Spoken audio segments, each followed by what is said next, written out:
How to find push notifications settings on TikTok now. Hello guys, in today's video I'm going to show you how to find push notifications settings on TikTok now. First, open TikTok now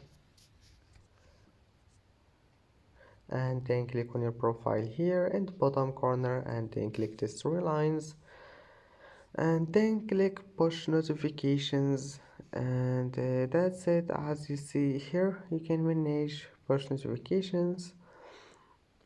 You can disable post notifications and you can enable it again. It's easy, and that's it.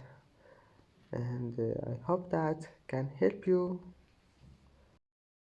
And that's it for today's video. If you like this video, please don't forget to like and don't forget to subscribe, and thank you for watching this video until the end, and see you in the next video.